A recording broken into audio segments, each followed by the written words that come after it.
देता था।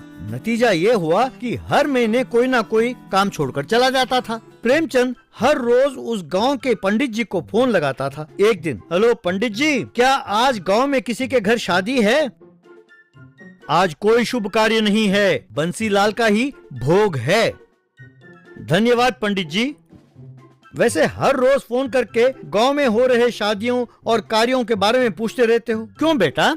कुछ नहीं पंडित जी, मुझे मेरे गांव वाले बहुत प्यारे हैं। उनके घर पर हो रहे शुभ कार्यों के बारे में जानकर खुश होता हूँ और अशुभ कार्यों के बारे में जानकर दुखी होकर रोता हूँ, बस। ये बहुत अच्छा है बेटा। प्रेमचंद ने तुरंत अपनी पत्नी को फोन किया और सुनो, आज खाना बनाने की जरूरत नहीं है। आज अपना भोजन बंसीलाल के घर पर ही सेट किया है मैंने। तुम बेटे को लेकर दुकान पर आ जाना, तीनों मिलकर जाएंगे। पार्वती ने अपना सिर पकड़ लिया। यूं वे तीनों बंसीलाल के घर गए। वहाँ उसके फोटो पर हार चढ़ा हुआ था। बंसी, ये तूने क्या किया यार?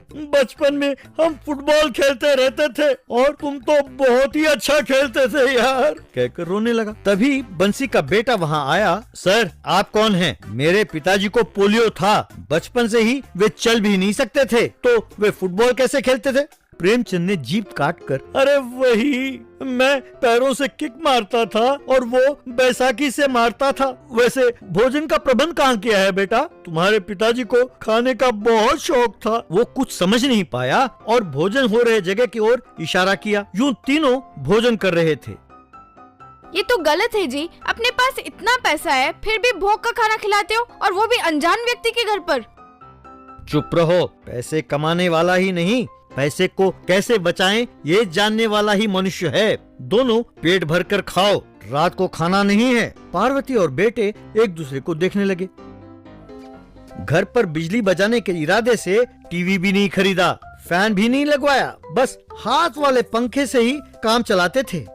अजी, खाना बनाना है, सामान और सब्जी दीजिए। प्रेमचंद अलमारी खोलकर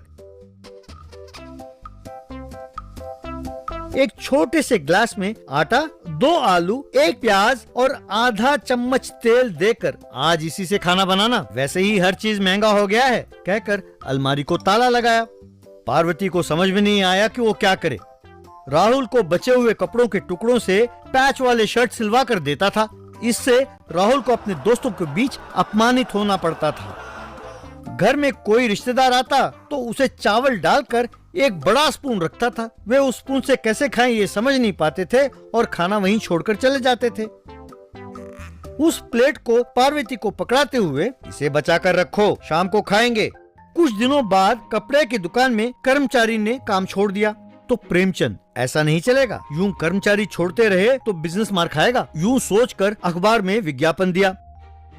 दूसरे गांव में दिनेश नाम का एक बेरोजगार उस विज्ञापन को देखा। वो क्या, कपड़ों की दुकान पर काम करने वाले को वेतन के साथ साथ फैमिली के लिए फ्री अकोमोडेशन और फ्री फूड, ये तो बढ़िया है। तुरंत अपनी पत्नी और बच्ची को लेकर प्रेमचंद के पास गया। प्रेमचंद ने उसे 2 साल का कॉन्ट्रैक्ट लिखवाया। खाली पड़ा एक गौशाला दिखाकर, आज से तुम अपने परिवार के साथ यहाँ आराम से रह सकते हो। दिनेश और उसका परिवार हैरान हो गया और कोई चारा भी नहीं था तो वो वहाँ रहने लगे।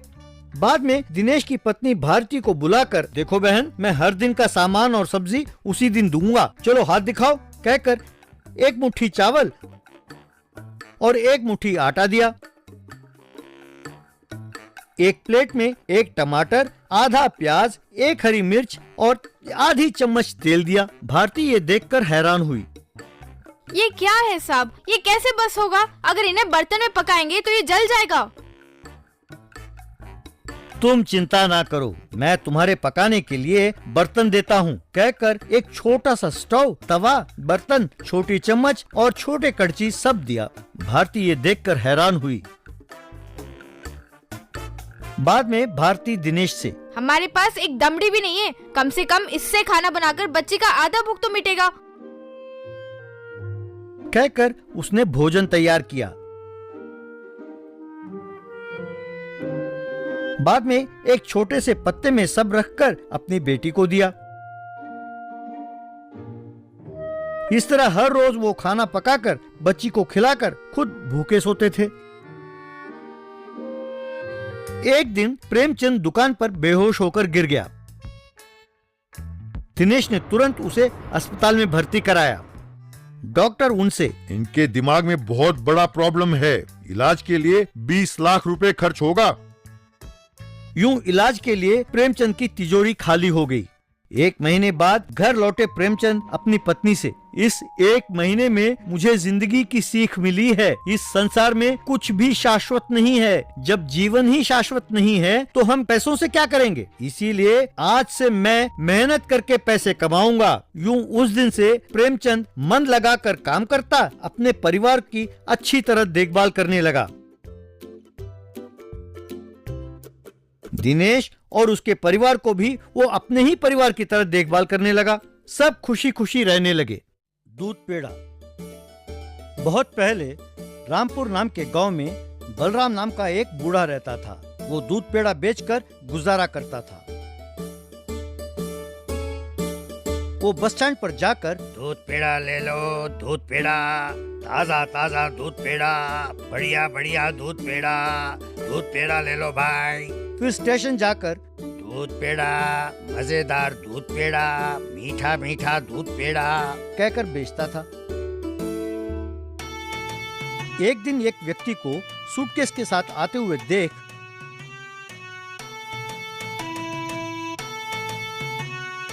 साहब ले लो, बढ़िया दूध पेड़ा, अच्छा है साहब।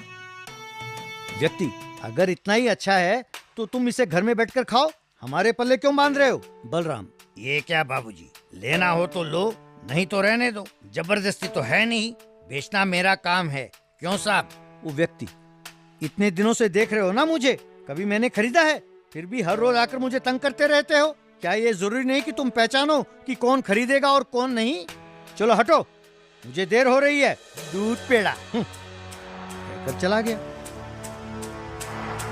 बलराम, ये आदमी क्यों हमेशा चिड़चिड़ा सा रहता है? हो सकता है इसे घर में कोई समस्या हो।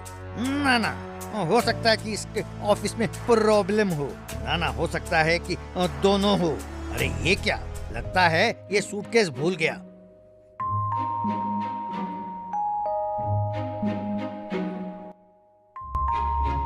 कहकर सूटकेस उठाया, फिर उसे ढूंढने लगा। रास्ते में कुछ लोगों से उसने जाकर उसका पता पूछा, पर सबने नहीं जानते कहकर हाथ हिलाया।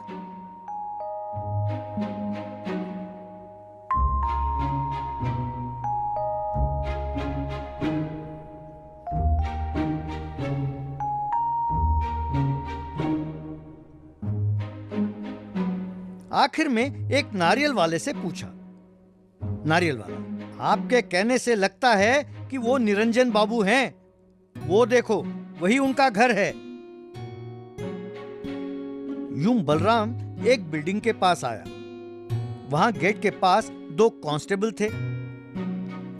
अंदर कुछ लोग कोई मीटिंग में थे। उनमें निरंजन भी था। उनको देख बलराम सूटकेस दिखाता हुआ, साहब ये देखिए, साहब आप ही का सूटकेस है, मैं आप ही से कह रहा हूँ साहब कहकर चिल्लाने लगा। पुलिस, क्यों चिल्ला रहे हो? अंदर नीलामी हो रही है, किसी को भी अंदर जाने की अनुमति नहीं है, चुपचाप चले जाओ यहाँ से। बलराम, नीलामी? साहब एक बार अंदर जाने दें, ये सूटकेस उनका है, इसे देकर आ जाऊंगा, जरा मुझे जाने दें साहब। पुलिस, बोला तो समझ में नहीं आता, चुपचाप चले जाते हो या अंदर कर दूं?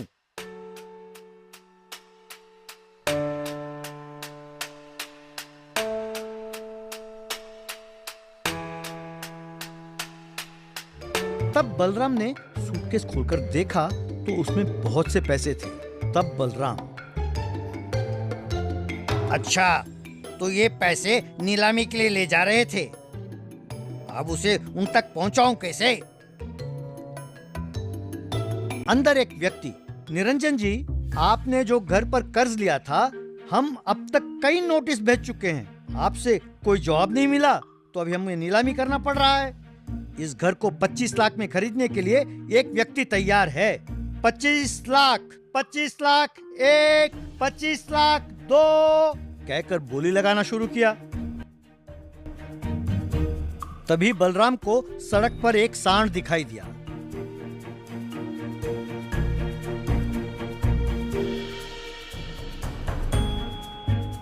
उसे देखकर उसे एक तरकीब सूझा। तुरंत सांड पर बैठकर ए, ए, अपना कमाल दिखाओ बसवा। कहकर चिल्लाया। बस वो जोर से आवाज करते हुए गेट की ओर भागने लगा। उसे देख पुलिस ठहरो ठहरो कहकर चिल्ला रहे थे।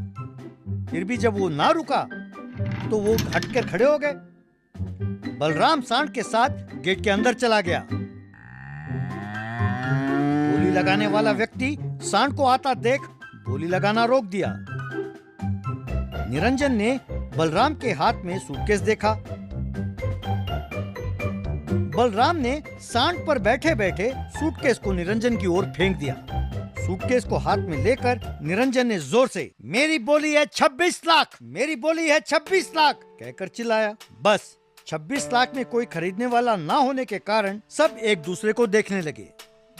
बोली लगाने वाला निरंजन जी 26 लाख में इसे खरीदने के लिए कोई आगे नहीं आया, इसीलिए अब ये घर आपका है, ये लें इसकी चाबी। निरंजन ने जो घर पर कर्जा लिया था उसे चुका दिया। निरंजन बलराम से समय पर आकर तुमने भगवान की तरह रक्षा की, वरना बीवी बच्चों के साथ मैं सड़क पर आ जाता। ये हमारी पुश्तैनी घर है, इसी में मैं पैदा हुआ, पला और बड़ा हुआ। ये हाथ से जाता तो जिंदगी भर पछताता। मैं तुम्हारा ये एहसान कभी नहीं भूलूंगा।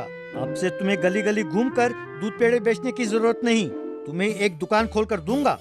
इस तरह बलराम दूध पेड़े की दुकान चलाता हुआ खुशी खुशी रहने लगा। तो बच्चों, ईमानदारी एक अच्छा गुण है। इस कहानी की सीख यही है कि ईमानदारी का फल